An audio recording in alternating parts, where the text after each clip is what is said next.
Okay, it's live now. Here we go.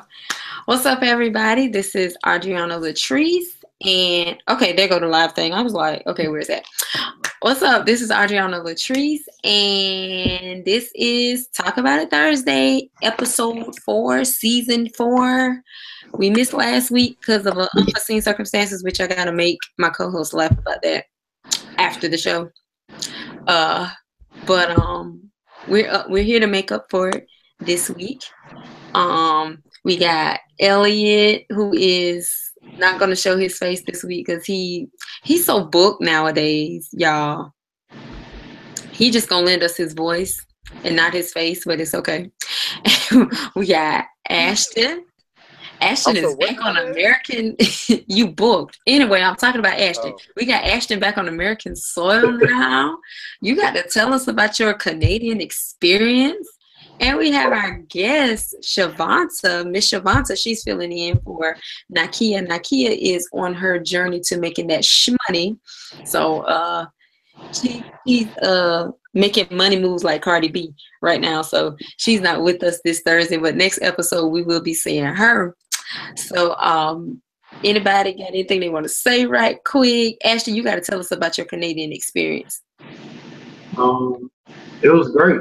You know, uh, I saw like a whole nother world, basically. Different level of theater, different level of artistry. For those who don't know, I'm currently in school, and I am a professional theater student, and I won a national competition, which came with a $5,000 scholarship. One of the other awards I won that same night was a classical acting award. And with that, I was able to spend 3 weeks at the Shaw Festival in Ontario, Canada. So I went. It was great. They have really pretty money. Yeah, like our money is so ugly compared to like international money. It's Uh, basic. yeah, our money is real basic. Like I kept one bill as a keepsake. But like, look at how pretty this is. Oh, it's Like, cute. it's all holographic and stuff. You can see through it. See my face? Okay. Anyway, You can see through. um, I'm too broke to be having keepsakes of money. Elliot, we're not gonna talk about that because my GoFundMe link is still up. It is still up. It is still up and running. Still owe A&T $8,600, but we get praise God for it. But Because no, Jesus look, paid it all. he paid it all. Listen, I tried to tell financial aid that, but they wouldn't have it. But no, yeah, it was a great experience. The place where I was at didn't have Popeyes, so it wasn't all that great. Oh, so you was ready to come home after that, right? Right, right. They didn't even have Walmart where I was at. But I'm not saying that they don't have Walmart in Canada. It's just where I was at was like a tourist town. So yeah, but no, it was good. It was good. I'm glad to be back. Okay. And I'm happy to see you back. And as Ashton stated, his GoFundMe is still up. As we always talk about, Ashton is a theater major at the North Carolina A&T, in Greensboro, North Carolina. At the North Carolina A&T in Greensboro, North Carolina. Pause, So pause, pause, pause, pause, ladies and gentlemen. The North Carolina. Listen, we're not trying to hear. You can't even show your I'm gonna face. let it go. I'm gonna let it go this time. I won't pay attention, but I'm gonna let it go this time. oh my gosh, they go on and on, Shavonta, because their schools are rivals. So Oh, okay. you gotta excuse them. We have the lovely Shavonta.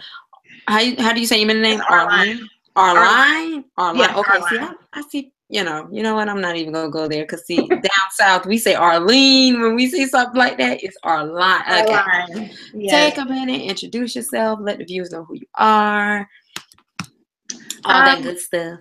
Okay, cool. My name is Shavonta Arline, and I am professionally an educator, small business owner, and I do a little writing. So last week I was asked to come and be a guest on the show, and I agree. So I'm just really interested in this dialogue tonight and kind of putting my 2 cents in here and there and just having a good time with you guys. Okay. shout out to all of our viewers that are coming in. If you are watching, please use our hashtag on Twitter, Talk About It Thursday. I will be retweeting your responses. And if you are my friend on Facebook, Instagram, Snapchat, all that other stuff, post and let everybody know Talk About It Thursday is on. We're going to get into our current events and our new releases right quick, and then we're going to dive straight into the subject. We're not going to waste no more of y'all's time. Current events, since Nakia is out, I think I can wing it a little bit. The White House's turnover rate is about the same as a call center. Somebody is quitting every week. Their turnover is higher than the call center right now. What's the guy name who was handling the media? I forgot his name. Spicer? Yeah. Yeah. Sean Spicer. He worked like 6 months, right? Yeah. He didn't even make it past the probationary period. Was he able to get benefits? He ain't got nobody 401k. He ain't got no. He gone. He did not make it. So, you know. Talking about to kill us all.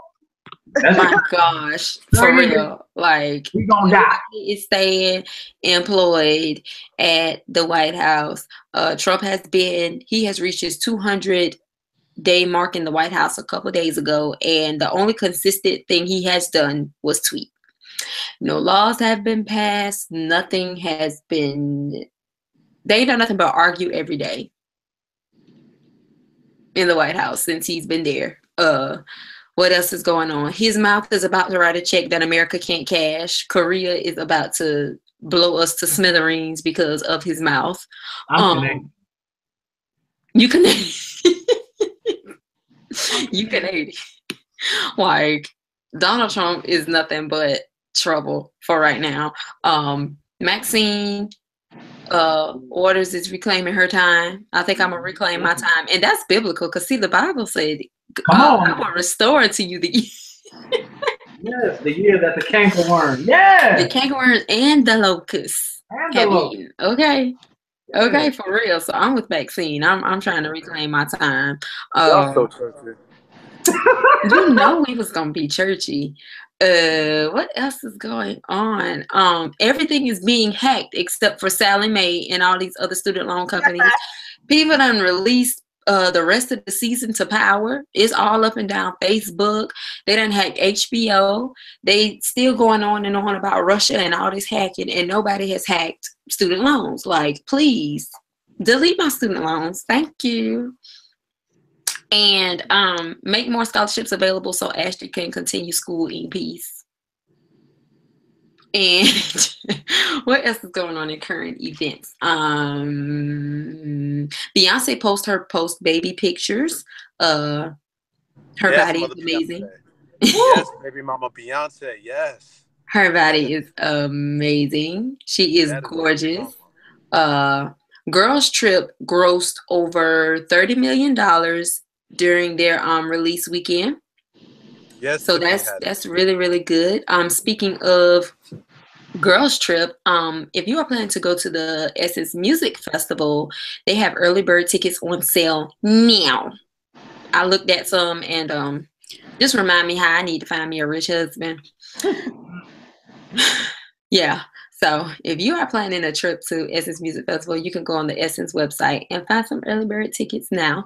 Football season is back. My time of the year. Team Steelers. I am a Pittsburgh Steelers fan. Shout out to all the other teams. Whatever. Hope y'all do well. But we already know who's on top this year. So say what? Texas is going to the Super Bowl. We got Deshaun Watson. He put on a great show. You know what? I got love for the Texans because a USC Gamecock is playing for the Texans. So hey, I got some love for y'all. Jadeveon Clowney played for USC Gamecock. So hey, right. I got some love for y'all. I got some respect for y'all. But you know what it is. Elliot, any new music? Gospel music has been on the rise. So yeah, you need to. So yeah. Can y'all hear me? Okay. Yeah, we can hear you. We see this little thing you got going on. Okay, cool. So first up we got I almost said his name wrong. Dietrich Haddon. I almost called him Demetri McKinney. Dietrich. How you Oh no, I was just listening to one of the songs, so that's why. Dietrich Haddon just dropped his album. because I don't have the list in front of me, I don't know the name of the album, but it was pretty good. I listened to it this morning. And God, what's my man's from Group Therapy? They dropped the album too, as well. So gospel music's on the rise. Definitely go cop those albums. Last but not least, my homies, Andy Mineo and Wordplay, dropped Magic and Bird for the Christian hip hop fans. And also the #1 Public Enemy has not dropped his album yet, but he announced his album. The #1 Public Enemy of the Christian faith, Mr. Lecrae, will be dropping his album in September called, dang, what is it called again? All Things Work Together. All Things Work Together. And you know the Christian folk then slammed him for that too, talking about he should have put the whole verse on his album cover. Shut up, dummies. It's just, anyway, not the point. I'm not getting there. So September 2017, it's happening. The tour is happening. Let's go, Craig. That's it. Dietrich's album is called Dietrich Haddon in Hill City Worship Camp. I hadn't had a chance to listen to it in its entirety, but a lot of people have said that it was good. Anthony Brown and Group Therapy have a dope album out too. Yeah, that's a good album, y'all. Yeah, pretty dope. I like it. All Things Work Together. Erica Campbell has a new single out. You still on Lecrae. Erica Campbell has a new single out called Well Done. I like the song. The Walls Group has a new single out. You forgot to talk about Tasha Cobbs, Elliot. Tell you, yeah, Tasha Cobbs is coming with that heat. Got Nicki Minaj on the album. She about to slay everybody, all right? It's happening. And Nicki Minaj is just singing her song on her Instagram. It's happening, Christians. I'm sick of y'all, all right? The rise of gospel music is here. It's happening. He is going off. I told you I was going off today. I'm sick of everybody. Y'all done pissed me off for the week. He is going off right now. He said the Saints pissed him off for the week. And Shavonta is still looking like, well, Elliot. Listen, he is going off. Look.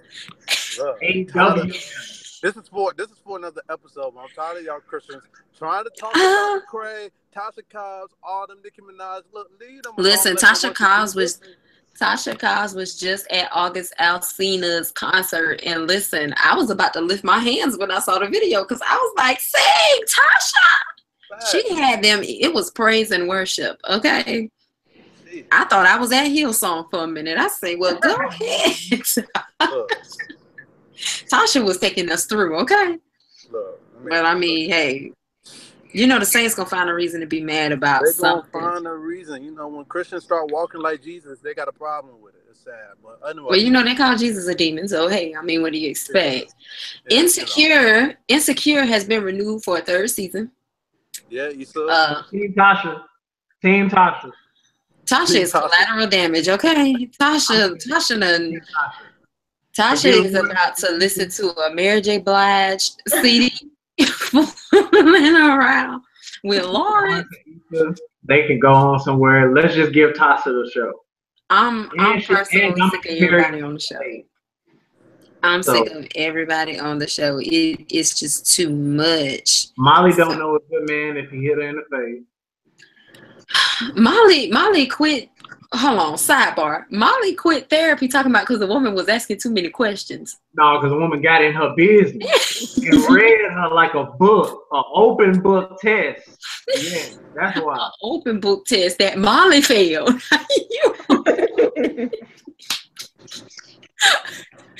Like, girl. That's another topic for another day, man. These shows are stressing me out. They're gonna make me age fast. I don't have time. But if you looking for a good black TV, I'm telling you, Insecure is really, really a good show, y'all. Anything else I may have missed? Anything that I didn't cover? Because this is Nakia's area, and listen, look, I think we're good. Let's get started. Oh Lord, you're so upset. Let's get started. For those of y'all that are just coming in, thank you for tuning in. Oh, I forgot. I told my cousin. I promised her. Not your cousin.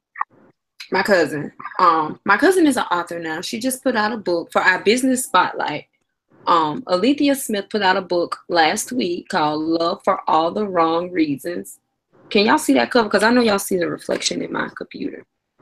Love for all the wrong reasons. It's available on Amazon for like $12, and I think for Kindle, I got mine for $5 because of my Kindle. But it's really a good book talking about heartache and forgiveness and healing and all that other good stuff. I read the book from cover to cover. I would really refer that to anybody, especially if you have gone through a bad relationship. Listen, everybody plays the fool sometimes. Some of y'all, just be honest and say you done got played before. Sometimes, many more times than you would like to admit. But her information, her name is in the description below. And also Elliot, Business Spotlight, our very own Elliot Nelson. He is a business owner. He's currently selling his Black Royalty t-shirts, a part of his farewell tour as he journeys on. As he journeys on. Farewell tour. 2 for $25. Hit my DMs. The website is actually locked down until I revamp everything, but I'm coming with heat, Atlanta, so you might want to be prepared for what's cooking. All right, that's all. So yeah, he has his Black Royalty shirts on sale. You said 2 for $25. 2 for $25. His Twitter information is in the description box as well. If you would like a shirt, well, 2 shirts because they're 2 for $25, you can DM him ASAP. So let's get into it. Christian dating. Okay. Originally, the topic was I love how you started that, by the way. Originally, the topic was, should Christians date more than one person? And what I mean by that, should Christians casually date? Because one time there was an argument on Twitter about the Bible says marry. The Bible doesn't say anything about having a boyfriend and girlfriend. And yeah, I understand that, but you have to look at the culture in the Bible days and look at the culture now. You know, you just can't look at somebody and then marry them the next day. Like, there is a process to go through. And it was a big fuss. You know, Christians shouldn't be carrying on like the world. You know, God will lead you to that person. And because God led you to them, they are the right person. And you should just marry. Oh, my God. So we're going to let Shavonta have the floor right now because she is a guest and her face just told it all right now. So do you think Christians should date more than one person to see what they like, then marry? Or should God just lead them to that person? They should stick with that one person, be intentional, and just ride this thing out. Go. Yes, I do. You know, dating, I think, first of all, at the outset, people have to define what that means for them. So when I say I'm dating someone, what I'm really talking about is getting to know them. It's like a vetting process, okay? And I definitely think you can get to know more than one person at a time. But I think it's important to know what your boundaries are within that, you know, realm of getting to know a person and vetting them. If dating to you is involving like a lot of emotional investment, a lot of people jump straight to like sex and physical things, but I mean, that's definitely important, but there's also the emotional investment that goes into getting to know a person. So when you start to kind of create boundaries for yourself and you know like what you're willing to do, not to do, or whatever, I think that you can definitely safely and like intelligently date more than one person. Being intentional to me, it has more to do with what my end goal is just as a person and what my end goal is with a particular person. So if I say that I'm ready for marriage, it doesn't necessarily mean I'm ready for marriage with every man that I meet. And I think that when that kind of comes up, like when people start asking other people they're dating, you know, are you looking for a wife? Are you looking for a husband? People kind of get like kind of funny acting about that sometimes because they automatically think that I want to marry you. Yeah, I want to marry you. It has nothing to do with that. You know, for the depth and gravity of marriage, of what that is and that commitment and what many Christians believe, like that lifelong commitment, I don't understand why you wouldn't want to, you know, vet your options as much as possible to make sure that you're making the best decision. You need to know, I mean, I kind of have a philosophy about anything I do, business, jobs, personal life.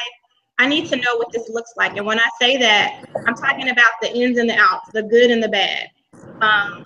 when I'm dating a man, I usually try to focus on his worst character trait or his worst quality. And if I don't think I can deal with that every day, like not just tolerate it, but like happily be married to that person, happily be with that person, then I don't, I know there's no future. And I don't think people give themselves enough time to really get to know a person, to see it all the way around. Like they're so focused on marriage, marriage, marriage, marriage, marriage to a point where they don't actually get to know if they even like that person. Can I get along with you? Do I like spending time with you? Are you somebody I trust? Do I want you raising my kids? When you go get along with my family? There's so many different dynamics to what makes someone suitable or compatible that I think not dating more than one person is foolish. And just before I finish, I want to just add this. I think there's also a big important component of honesty. Like you have to be willing to tell people like that you are, dating other people and explain what that means. I'll tell a guy. Most definitely. I tell a guy, I'm not doing anything with this person that I'm not doing with you.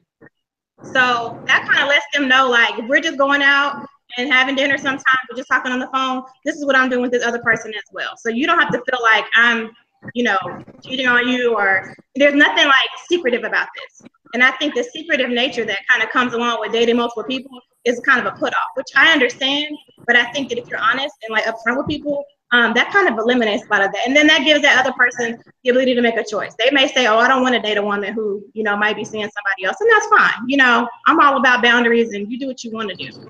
But I definitely think it's wise to just vet your options. So I'll put it that way. Okay, Ashton. Well, Elliot, you was like, Elliot gets so frustrated. It's like fire shut up in his Y'all hilarious, man. So I guess I'll go. But I agree with everything Shavonta. Did I say it right, Shavonta? Yeah, Shavonta. Okay. Mm-hmm.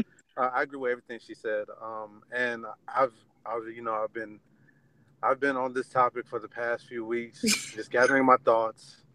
And the first thing before I begin my spiel is that I think the problem we have when people ask questions like, should we date more than one person, is that we're trying too hard to separate secular dating from Christian dating. In other words, what I'm saying is that Christian dating is just dating. I think we try too hard now to put the Christian label on it and make it seem so holy and different. It's just dating. It's just the fact that you guys share the same belief. So that's the one thing. I think we should not call it Christian dating because we don't call it Muslim dating with Muslims. Like they just regularly date. And so my answer to the question is you should date multiple people. I've seen many failed engagements happen because you guys fell for the first person you saw. One of the greatest advice that someone told me, especially when it came to like moving and dating, was like, don't marry the first girl you see. Because the first girl I see may not be the one for me. But some of us we get so, I guess, full of our emotions. One, we make rash decisions based off our emotions, and we're not thinking logically. So we miss a lot of character flaws. We don't really think through the whole entire process. We don't think about, well, can I build a future with this person? We only think about, well, this person makes me feel a certain way. And we talked about this earlier in the season, like about how we allow things to drive us to make those decisions. Some of the things that are just very superficial. No, just because you lust after that person does not make them the one. So you need to move on to the person that does not. I mean, you might lust after them, you might be attracted to them, but what else do they have? And so, being that if you date more than one person, you're able to kind of like it's like the vetting process. You're able to kind of see exactly what this person has, what that person has, what this person has, and then you get to make the decision. The Bible clearly states, especially for men, a man that finds a wife finds a good thing and receives favor from the Lord. Okay, so if you receive favor from the Lord when you find a wife, that means that you need to actually find that person that has wife qualities. Not trying to get up under the chick from the second floor if you're in a dorm room or something like that, or you're not trying to get under the chick from next door. Like, nah, like you really got to be serious and be. When I think about being intentional, I think about the dating process being intentional that way, not necessarily being intentional with just one person. But that's just I. So. Well, I'm gonna be a table shaker and say I'm not dating more than one person because I live with my mama. Well, that's different, Audrey. Golly. I'm thinking she's gonna give us something really deep. I live with my mama and daddy, and see, they done told me, listen, I mean, you know, if you want a day to get to know people, that is fine. We happy for you, but now don't be bringing Bob, Jim, Tommy, and Sal in here because That's your fault, Audrey, because listen. What are you talking about? See, Ashton, here we go. We bring up personal conversations. Listen, we got views now. Stop. No, I'm not bringing no personal conversation. I'm just saying, like, personally, when I lived with my parents, I was dating multiple people, and it's because I don't bring everybody home. Everybody. Well, listen. I'm just saying, you gonna date me? You if you date me, you coming to my door. I have to look. Well, that's how you roll. But all I know is, I mean, I had an ex-girlfriend in 2015. Like we broke up in 2015. Since then. Oh, I was about to call a name just now. Oh, thank you, Holy Ghost. Thank you, Holy Ghost. Since then, it's not like I haven't gotten a woman's number. Or I haven't, went on dates or whatever. But my parents, they don't know nobody. Oh no, what I'm saying, like as far as Elliot, what you doing? I don't know. Yeah. I'm saying, like, sometimes people just know who you happen to be dating. Like, I mean, yeah, I've been cool with guys. Like, I mean, I text guys. We go out for coffee and all this other stuff. But then, like, I'm having a whole farewell tour, like Elliot. Like, okay, so who you going to see tonight? Oh, me and this guy's going here, me and this guy's going there. Like, if it's not serious, then no, nobody's gonna know about you. But then me just being known to have like dudes all up, you know what I'm saying? No, I mean, okay, so like I think what Shavonta said, you have to define what dating is for you. Going to get coffee, we hanging out. Yeah, that's what I'm saying. If we hanging out, then of course, no, they're not gonna know about you. And that's that's a vetting process for me. Even if we are going on dates. I don't know. I just, to me, I when I was raised, dating was, if I'm dating somebody, like, that's my girlfriend. Like we're in a relationship. But otherwise, we hanging out. You know what I'm saying? Now in the I guess secular sense of the word, dating, which is just to simply go on dates with somebody. I feel like Christians have all the leeway in the world to go on dates and meet multiple people who have expressed romantic interest in them, just to see what's out there, just to see, what's good. But I don't think I don't think we have to limit ourselves, and I think a lot of the limitations come from stigma, which is where a lot of religion and a lot of rules and regulations that we place on our day-to-day lives come from. It's stigma. It's old, antiquated, I don't know, mindsets that usually the older people, I guess, place on us. When it comes to dating, I don't know. Back in the day, maybe they didn't get to know 2 or 3 people at a time, but they didn't have Twitter. You know what I'm saying? They didn't have they didn't have social media. All they had was the house phone. You know what I'm saying? So one line. Right, one line. And when mama could get off of that, it was time to get off of that. So yeah, they was going steady back in the day. So yeah, that's what they sporting. They was sporting. Right, they was sporting and courting. So like, I don't know. I don't think it's anyone's place to judge, especially someone older than us who really doesn't understand the dynamics of millennial dating, to say, you dating this person and that person at the same time. You're going out here, you're going out there. Which one is it tonight? I mean, it's not as big a deal as it seems. I guess that makes it, because my mom gets on me, you know. Oh, I saw this girl in your phone, and that girl in your phone, and this girl in your phone. You know, your phone was lighting up, and it was this person. And at half the time, it'd be y'all in the group chat.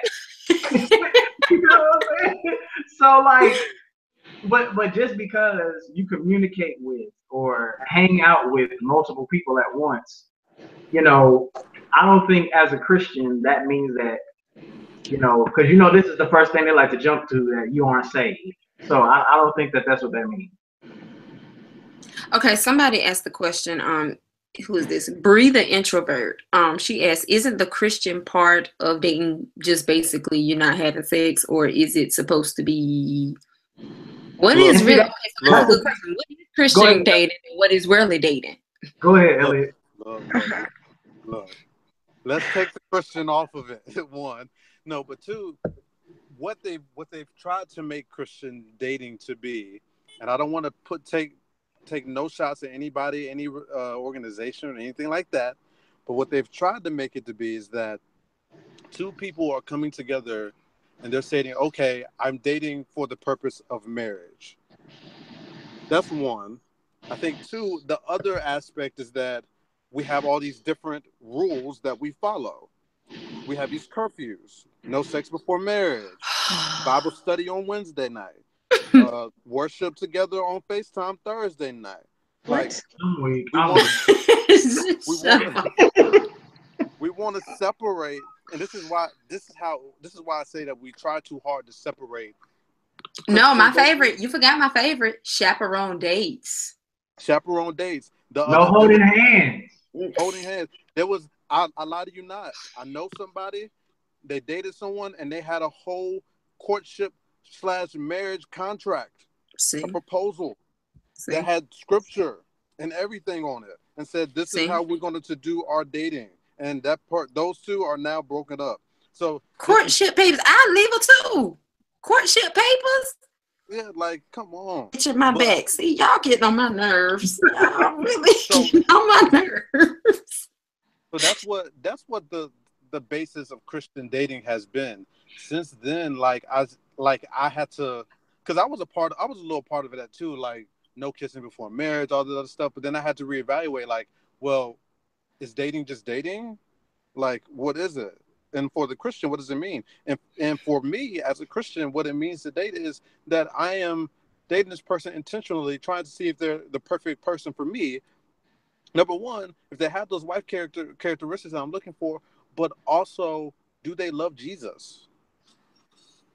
And if they love Jesus, then all right, cool. We can come together as one because we can agree on that term, although I guess quote unquote terms and agreements, and then we can move forward. But I don't, the Christian dating aspect and the term, what other people use it for, is everything that I've described, and Ashton probably got, more for it. So Shavonta, we got to get you. We got to get you. Girl, I have so much to say, but I'm trying to be polite because that's what I've been telling my students at school, so I don't want to interrupt anybody.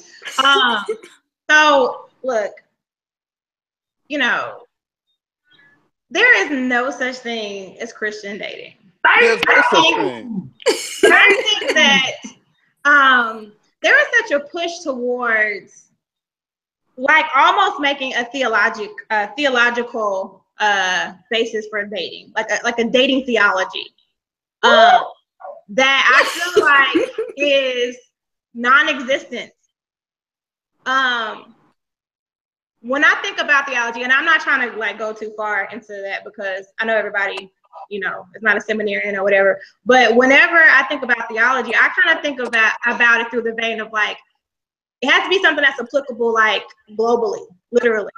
And I think so much of what Christian dating is, first of all, it's like very limited to like westernized ideas about dating. I think that is what influences us the most. It's not the Bible. And I'm not saying that because I think that it should be that way. What I'm saying is we are primarily influenced by our culture. And in a Western culture, in Western society, people have the right and freedom and liberty to date who they want to date. And what I'm kind of getting at here is, if you were to go down to South America or Asia, you would probably see Christians dating differently because in that culture, that's how they date. If you go to Mexico, I don't care if you're a Christian or you worship the grass. That culture is very marriage centered. You're not going to be dating a bunch of Hispanic and Mexican women without having any intentions, because that's their culture. In this country, we have that freedom. I don't have to have a chaperone. I don't have to have any intentions. And I think we're trying to get away from that, because I guess we kind of say like the bad parts of it. And I'm not saying that, you know, that there aren't any bad things about like westernized dating, but I think we're trying too hard, like Elliot said, to kind of make this theology around it that really does not exist. And you can't define. The Bible doesn't talk about dating, because, and I think you said this at the beginning, it didn't exist really back then. The reasons for getting married back in biblical times, even when our grandparents and stuff got married, are a lot different. You know, I think it was easier to get married back then, first of all, because in our grandparents, even our parents' generation, it was expected. Like that was a mark of maturity. That was a mark of adulthood. And these days, you don't really have that, you know, forced on you as much. And particularly speaking about women, you know, a lot of women didn't have careers. They didn't have jobs. I mean, we talk about our grandparents staying married for 85 years and this and that, and it's great. They had nothing else to do. But they didn't have anything else to do. Your grandma, and most of the time, I mean, if we really being real, our grandmas and grandpas didn't necessarily have the happiest marriages, because it wasn't about love all the time, you know. But the other thing I want to mention, as far as like the no kissing and all this kind of stuff, I think that a lot of people, like at the root of it, it's like fear. They don't want to get hurt. So they want somebody to come up from the gate and say, I'm going to marry you. Because they don't want to have to experience those negative feelings that may come along with being rejected or broken up with later on. And so, you know, it's like this fear thing. But another part of this is like with the sex, particularly with the sex and like the physical dynamics of it. Like if you cannot control yourself, I just want to say this. You don't need to be. Listen, if you seriously cannot control yourself, and you are that impulsive, whether it's with sex or spending or whatever, you're going to have problems in your marriage with that. It's not going to go away. If you have a lust about you, like you're just a lusty person or whatever, a lot of people who struggle with that, they also struggle with like pornography and other areas of just like sexual deviation or whatever, that getting married is not going to fix that. I think a lot of people don't necessarily need a spouse. They need to go to therapy. Like they need to get some help before they jump into a marriage and ruin it, because they can't control themselves. So yeah, those are kind of like the main things that are like kind of on my mind. I hate that title of Christian dating. I hate it even more further because I feel like there's an entire market that has been created where people are profiting off of other people's desire. Girl, you don't know? You don't know? You know, I'm not. There's no formula. You know, I don't have 99 more prayers for my future husband. I'm not going to more conferences. I'm not reading any more books. And it's not a knock at anybody that's doing that, but I really do think that the desire to, I guess, do the Christian dating, paired with the realities of dating as a millennial, paired with being Black if you're a minority, it's like a ripe market to take advantage of people and capitalize off of, you know, their pain and their voids in their life. So, but just to kind of distill all of that, I hate that term Christian dating. I think dating as a Christian involves being wise, involves discernment. Yes, you should be praying, asking God for guidance. You should be asking the Holy Spirit for guidance for everything in your life. I mean, this is not like a separate category that's, you know, standing on its own. But yeah, I don't like that. I don't like that term. So that's what I'm gonna say right now. You making too much sense. You know they're gonna drag you. You making you know. Won't be the first or the last. Right. Tomorrow on Facebook, I'm gonna say I can't stand the term Christian dating, and you know they're gonna roast me to pieces. Well, you know. Ashton, you look like you just reflected on the word that came. Is your heart burning within? Didn't our hearts not burn? Didn't our heart? Is your heart burning within? From that rainbow. If you're listen, if you're just tuning in, we are talking right now. This is your moment. This is your look at me in the camera. Hey man, this is your moment We want I you don't to hate this guy. proceed right now from that word that came from on high. Do you hear me? We have miracle prayer cloths in the back. Oh my gosh. There is holy water Y'all get on my nerves. from the springs of Lake Minnetonka. And we want you to sow a seed right now. Do you understand? And we got Canadian money for you if you Come on. That was a word. We got a Canadian dollar for you. Man, look. Y'all, Ashton, go ahead, man. Go ahead and just listen. Get to know people. That's all I'm gonna say, because a lot of what our parents did. You know, listen. I was in my last relationship. Both of our parents are. My parents are pastors. Her parents were pastors, and the young lady ended up. We were in a situation where she ended up having to stay with me. It wasn't anything that we just did haphazardly. It was literally some financial / I just graduated college / I'm moving to your city. This is the best option for this allotted time. We ended up staying together for a little bit. And the pressure was on from both of our parents because they're pastors and they're old. And it was just, you know, like the season, boy. Season. Yeah, I mean, and it was just like, you know, y'all might as well. And that's the thing. Millennials don't do might as well. We need a reason. We need a purpose. We need an intention. We're because my time is too precious. Our time is too precious. And if you go and listen to the talk I gave on the millennials and the church in general, millennials' relationship with Christianity and the church in general, it is suffering because the church is doing a lot of things that don't have a purpose. They don't have a purpose.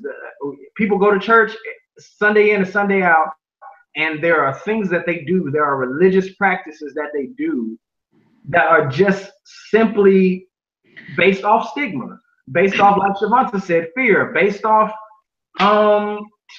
tradition, you know, based off what grandmama and them did, based off of slavery. Being in fear of talked about. Right. Being talked based about. Off of taboo. And millennials are sick of it because it's like this will wear you thin. People die every day from being overworked in the church.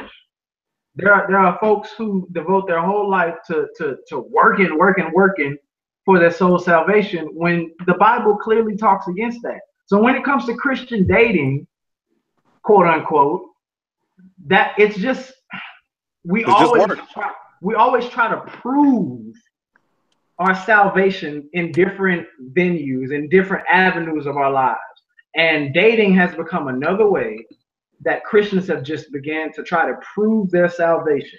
Oh, I don't date like the world dates. Oh no, I'm so much different than the world. If we're going to get coffee, you know, we gotta have our journals with us, our King James Bibles, because you know NIV is of the devil, and you know, we gotta have you know, we gotta sit across the table, not next to each other in a booth, because if her thigh touch me, you know, that's Satan. Like, I mean, come on, you know, like none of that is. And of course, you gotta have a chaperone to hold you accountable. I'm about 30.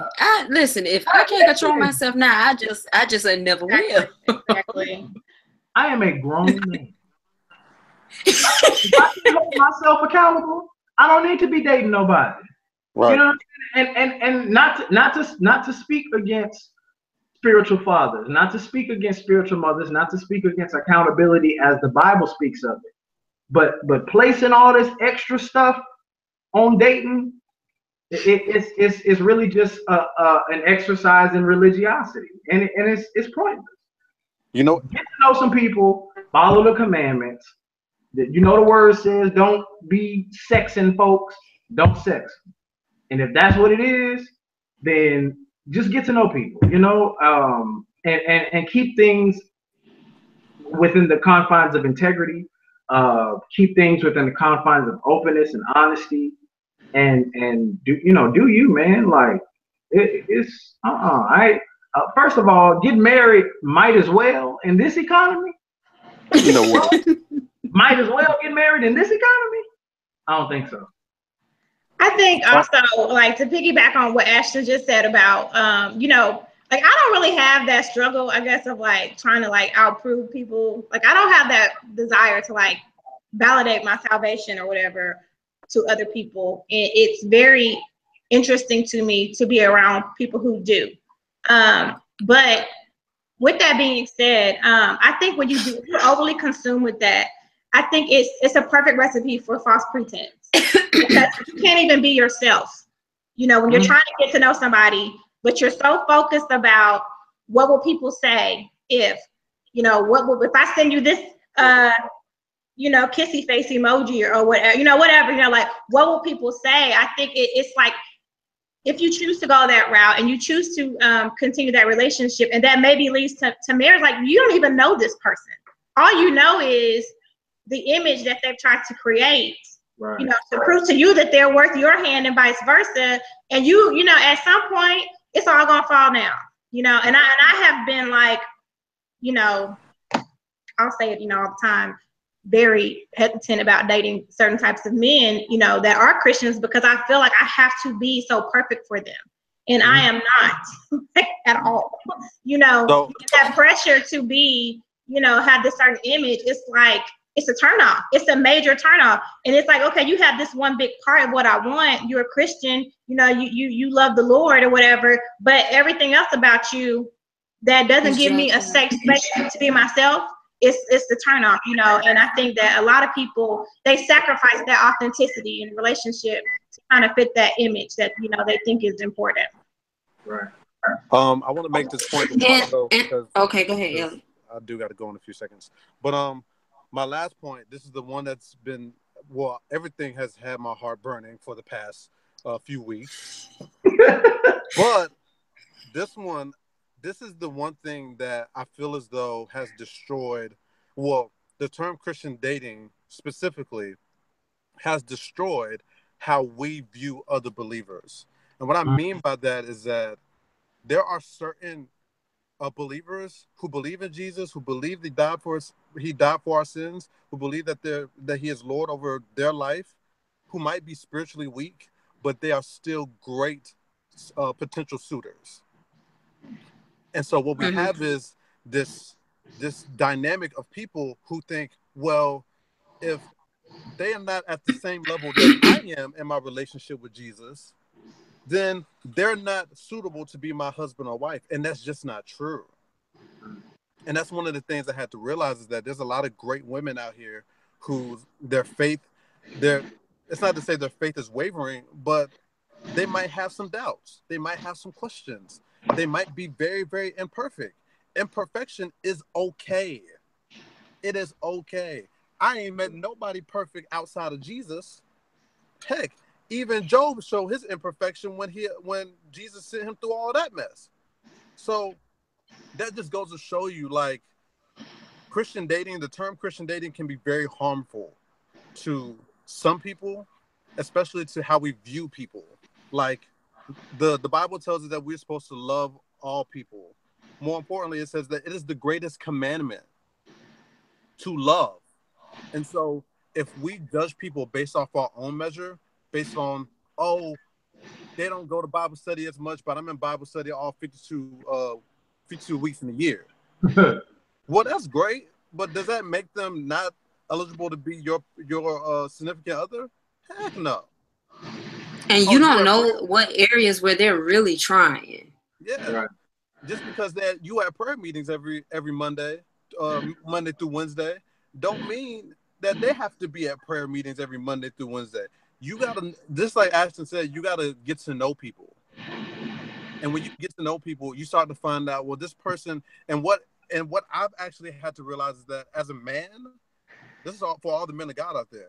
As a man, it's my duty as the man of God to be able to be like, okay, this person, she's imperfect in this area, but maybe God sent me here to lead her. Let's take Russell Wilson and Sierra for a second. What did Russell Wilson say when they first started dating? that God told me to lead her. That led to them not having sex before marriage. That led them to marriage. That led them to having a kid. Like, all of the stuff that we fluff into Christian dating or to just the whole entire dynamic is pointless and stupid. And for the most part, I think you miss out on a whole lot of different great people based on if you're basing it off your measure and your measure alone. And that's it. I'm gone. Bye, Elliot. Elliot gotta go, y'all, but we thank you for your input, Elliot. We appreciate it. Thank you, guys. Thanks. I had some. Okay, Vonnie. Yes. You had been under the radar for a long time last year because of your pinned tweet. Do you think that relates to the Saints as well? Dating in 2016 feels like trying. Why are you gonna bring that up? No, I'm just playing. Trying to prove to a man. For those of y'all who have saw that across the internet, she is the author, and run her check, okay? Because so many people, I saw it on Instagram. I saw it on, some people was rewording it on Facebook and was messing it up. She was like, dating in 2016 feels like trying to prove, quote unquote, prove to a man that you're worth a phone call, text, reply, date, etc. And I don't have the energy for it. In my opinion, sometimes I feel that's the same way in the Christian world, all because there are a lot of people very hurt. Because I have, me and Ashton, we PK, so we know firsthand, like, we talk about a lot of men in church, but these women in church off the hook too, because if you're not up to be the next elder, the minister of music, the pastor, or somebody in position of power, then they're not really interested in you. It's like a regular schmegular guy has to cut cartwheels and do all this other stuff and have a raspy voice, amen, to be able to catch the sisters. God bless you, sister. And listen, when Elliot brought up Russell and Sierra, I thought about Megan Good and Devon and all of the other guys who didn't date church girls. It's because, like I said, the standards that we have. So do you feel that relates to the church world as well? It's like I definitely do. While Elliot was just speaking, a couple of things are going through my mind. And the first thing that kind of came through my mind is, I think a lot of Christians would say, they're measuring their potential mate or the person that they're dating against like the Bible or even Jesus, but I don't really think they are. I think they're measuring against themselves. And we have a tendency to look at ourselves as this ideal Christian. We've got it all right. We've got it all together. I can distinctly remember dating a guy a couple years ago who used to chastise me because I didn't pray like he prayed. I didn't pray in the morning like he prayed. I didn't go in a closet when I prayed. And he was really like nitpicky about that. Or I didn't go to the service he went to. I want you to go to this service with me so that when we get out of service, we can talk about, Bible study notes. I don't want to talk about that all the time. And you hadn't been in church. What? And so what? Well, I went to the communion service and you weren't there. Well, at some point, that starts to get not only annoying, but every time you say that, I'm biting my tongue because you drank a 6-pack of beer last weekend because you were upset or something. And so it's really easy and my point is it's really easy to look at what other people aren't doing. And I'll be the first to tell anybody that I date, I am not here to impress you. Like, my walk is not to impress you. It is, my walk. And if you feel like you can't marry me, and all that comes with marriage, because I don't pray a certain type of way, or, I don't go to the service that you go to, or I don't wear a dress every Sunday or whatever, you could be about your way because I don't have time for that. But I definitely think that my tweet, I think, is applicable to both. And I mean, I'm not this type of woman, but I have met women, that you can barely speak to, even like just on a friendship level, without, them being so like, it's like really uptight. And that's where I think that fear thing kind of comes in. But, if you have to constantly prove to someone that you're good enough for them and that you're saved enough for them, I mean, that kind of gets old after a while. And I think that is what leads to, like, again, those pretentious relationships that really aren't that well thought out, but they look good. Oh, he's the minister. oh, she's the, whatever, and we should be together because, we're both have the same calling, or, or whatever. I think all that stuff it's overrated, and it just gets, in the way of a lot of genuine relationships. But I definitely do think that tweet is applicable. In church, I had a friend of mine that was dating a guy once, and, she really liked him, and he told her, you're too worldly for me. You okay? You okay? Yes. I was really coughing, and then it just got sharp. And so, that really hurt her. That really did, kind of sting. And that's, I understand, but she went on to marry a pastor. And so I think that, people have to really think about what it is that they're looking for. I think, and I'm not saying that what your walk is important, but I don't think people spend enough time looking at character. Have known a lot of men, I'll say in church, I'll say really educated men with a lot of success, and their character is trash. And I think it could be that way, on all bases. So definitely, anybody that's like putting you through like unnecessary hoops to try to prove that you're good enough for them, like that's the swag. You don't have time for that. So. Hey, listen. There's a young lady who asked a question on Twitter, and she said, "Can we talk about why Christians seem to be so pressed to get married and job?" Listen, the very thing that we're talking about is the reason why.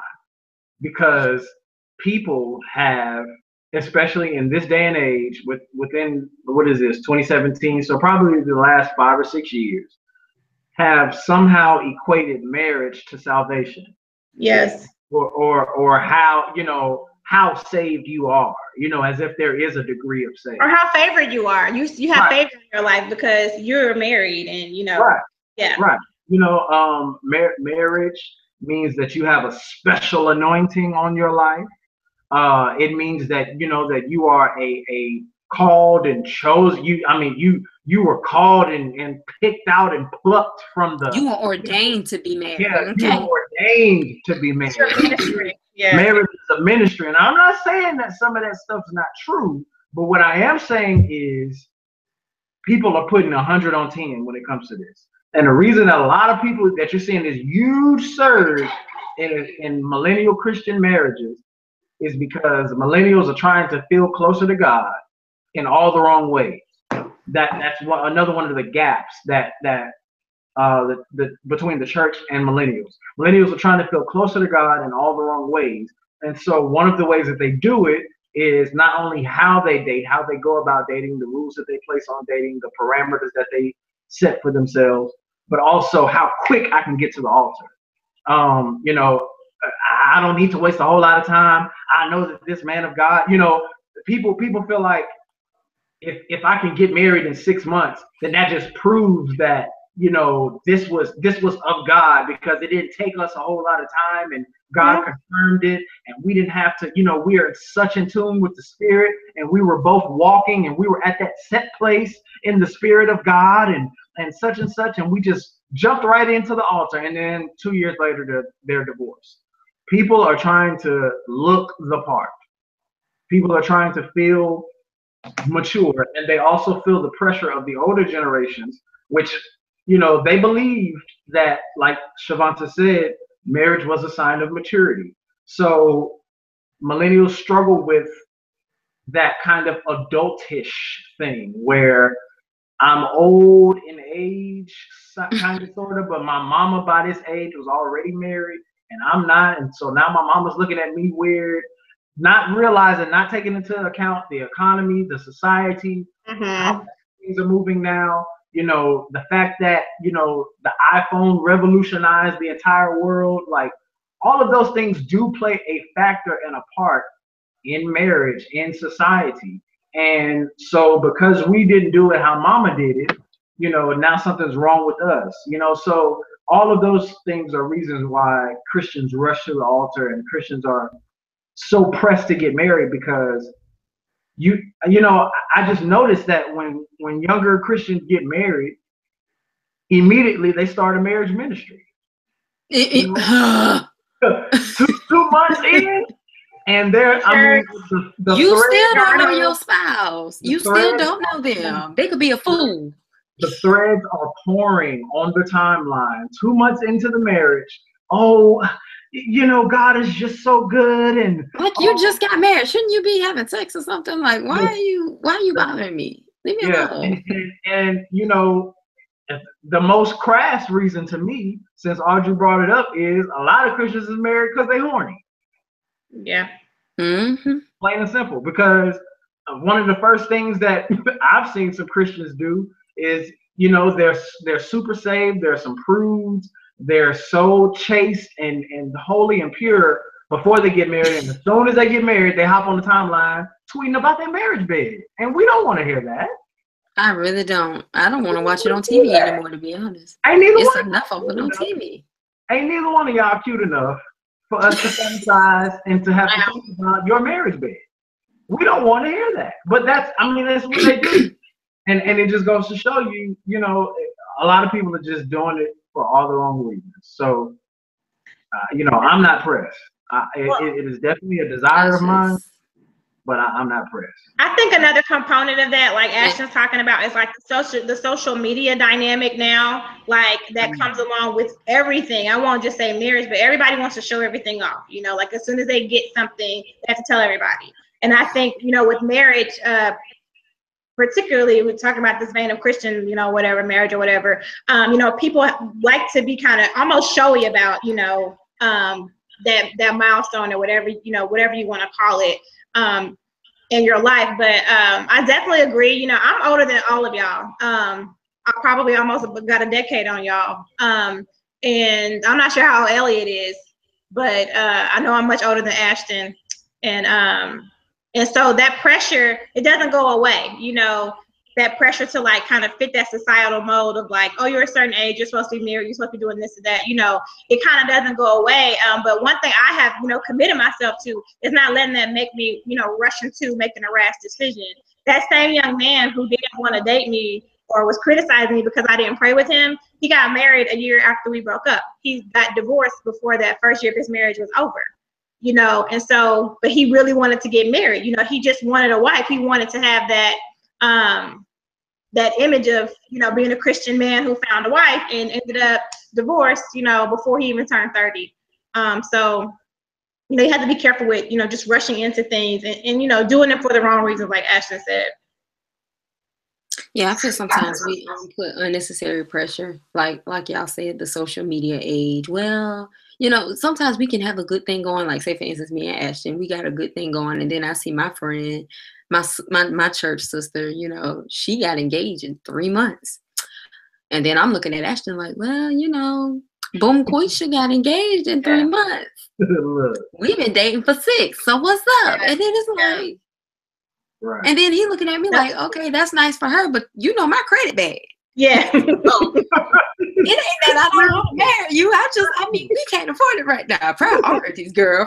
You know what I'm saying? Yeah. And then people get in these marriages and they are catching hell on wheels because they're trying to keep up with the next person because of all this pressure from one another and disqualifying good people. It doesn't make him less of a man. It doesn't make him a bad person if he didn't marry you in less than a year. I mean, everybody move at a different pace. Exactly. It's not a badge of honor or like anything special or more special or less because, you know, you did it quickly. And I think we have to get away from that, you know.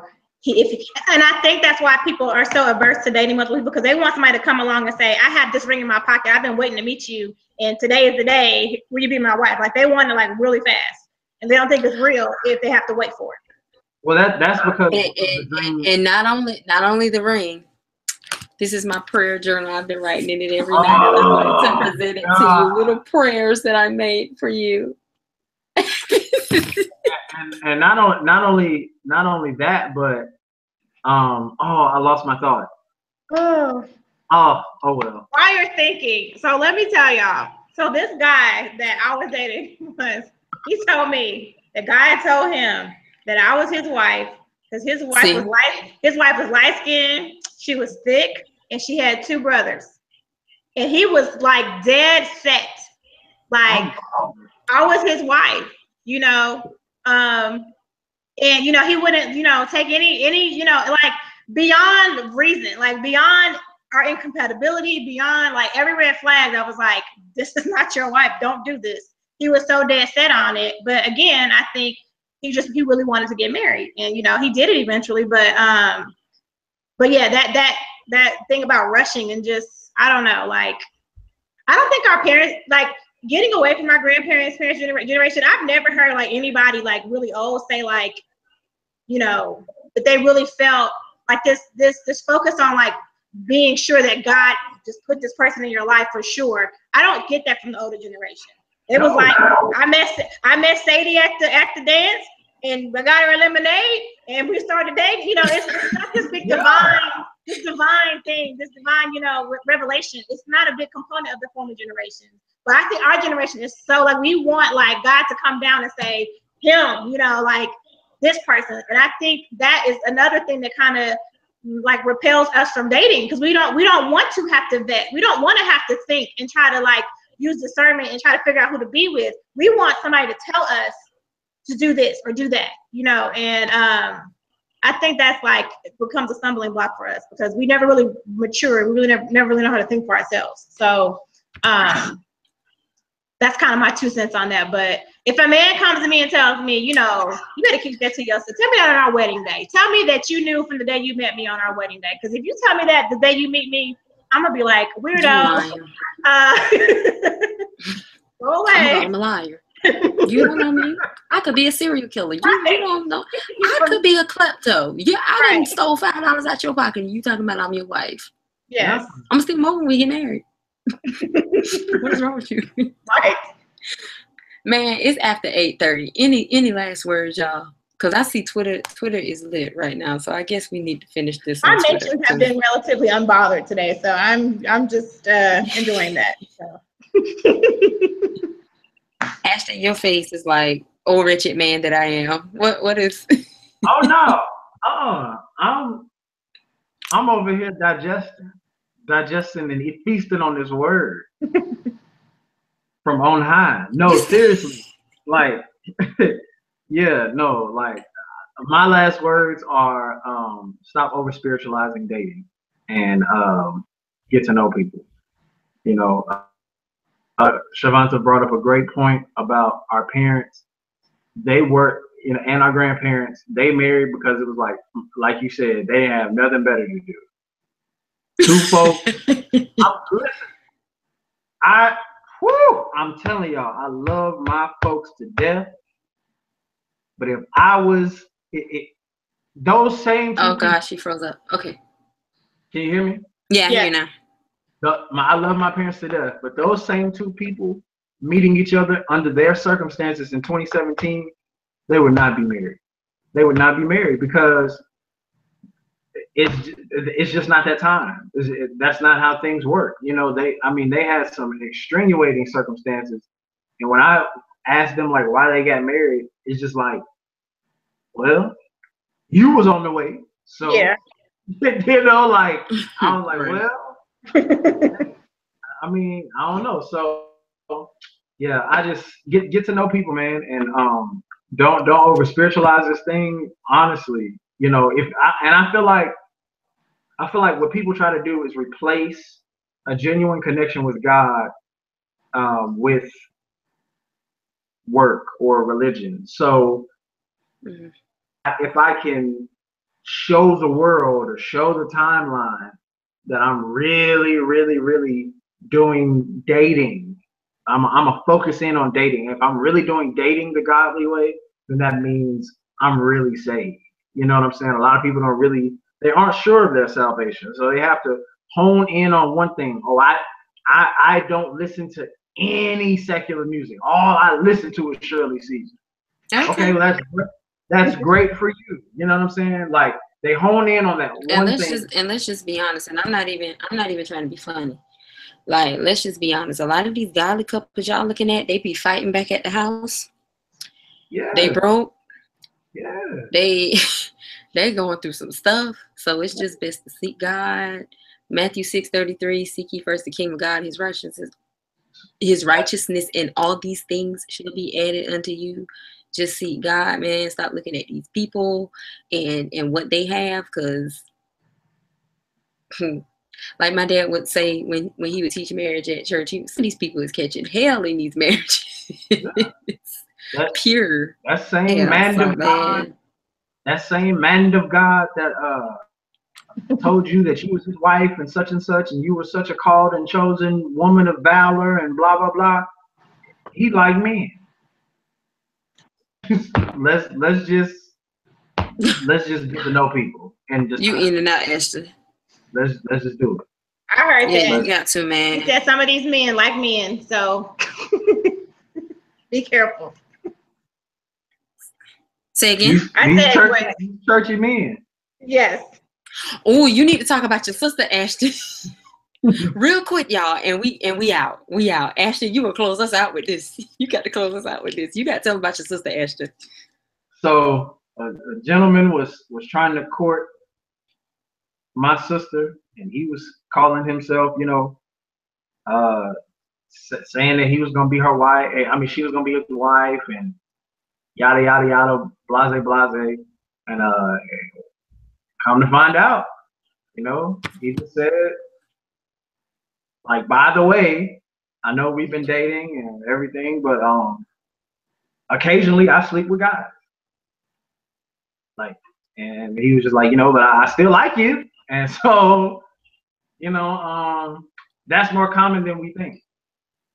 Unfortunately. You was breaking up. Listen, Ashton said that Shavonta, did you okay, now Shavonta is freezing up. Is it me? Is it I think it's you. I don't see anybody freezing, yeah. Okay, so you heard Ashton. Yeah, I heard him. Yeah. Oh, well, y'all heard him, then it is me. Yeah. So get to know these folks. For real. Why you jumping up in love and you so called and chosen and anointed of God? Get to know these people. Sure. He occasionally sleeping with other men. Don't you know? Thank you, sir, for your time. You have a nice life. God bless. Nice life. Nice life. And we ain't got nothing else to talk about. Bye. Look at all that baggage you put on me. You know what, y'all? It's time to end this. Twitter is blowing up. We'll continue this on the timeline. Thanks to everybody that has viewed us tonight. Thanks to Elliot for dropping in. Shout out to Nakia. We miss you, girl. Thanks to Shavonta for stepping in and bridging the gap. Shout out to Ashton. Good luck in school this year, Ashton. We are praying that it is your best one yet. Shout out to all the educators and all the students, all the college students. We're praying for a successful, productive school year. Study. Put God first, and you can never go wrong. Again, shout out to all the viewers. Thank you for tuning in, and catch us week after next. And it's a wrap.